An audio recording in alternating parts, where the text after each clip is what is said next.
Hello friends, welcome to my channel. இன்றைக்கி நம்ம ஒரு முறுக்கு ரெசிபி பார்க்கலாம். இது பழைய மிஞ்சி போன சாதத்தில் எப்படி பண்ணுறதுன்னு பார்க்கலாம். முதல்ல அதுக்கு ஒரு மிக்சியில் பொட்டுக்கடலையை போட்டு நல்லா ஃபைனாக பவுடராக்கி எடுத்துக்கணும். அதே ஜாரில் நம்ம வடித்த சாதத்தை போட்டு தண்ணியே ஊற்றாமல் அரைச்சி எடுத்துக்கணும். இதை ஒரு பாத்திரத்தில் ட்ரான்ஸ்ஃபர் பண்ணிவிட்டு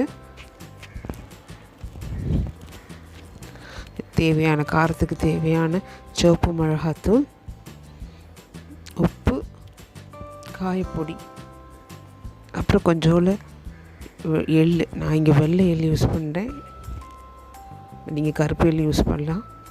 அப்புறம் நம்ம பொடிச்சு வச்சுருக்க இந்த பொட்டுக்கடலை மாவு எல்லாத்தையும் போட்டுறாங்க. கொஞ்சம் கொஞ்சமாக போட்டு நல்லா மிக்ஸ் பண்ணுங்கள். பொட்டுக்கடலை மாவு இல்லைன்னா நீங்கள் கடலை மாவு கூட யூஸ் பண்ணலாம். இன்னும் அரிசி மாவு கூட, இடியாப்பம் மாவு கூட யூஸ் பண்ணலாம். ஒரு டீஸ்பூன் எண்ணெய் ஊற்றி நல்ல ஒரு நான்ஸ்டிக்கி பதத்துக்கு அந்த மாவை பிசைஞ்சு வச்சுக்கோங்க. உங்கள் முறுக்கு புளியிற அச்சில் உங்களுக்கு எந்த அச்சு வேணுமோ அதை போட்டு நீங்கள் புளியணும். நான் இங்கே ஒரு 3 கண்ணுள்ள அச்சு யூஸ் பண்ணுறேன். போட்டு ஒரு கரண்டியில் புளிஞ்சு எடுத்துருக்கேன்.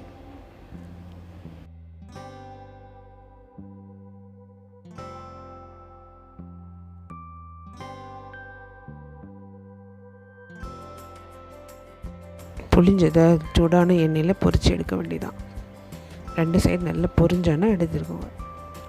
டேஸ்ட்டாக இருக்கும். இது ட்ரை பண்ணி பாருங்கள் ஃப்ரெண்ட்ஸ். ட்ரை பண்ணி எப்படி இருந்துச்சு சொல்லுங்கள். தேங்க்யூ ஃபார் வாட்சிங்.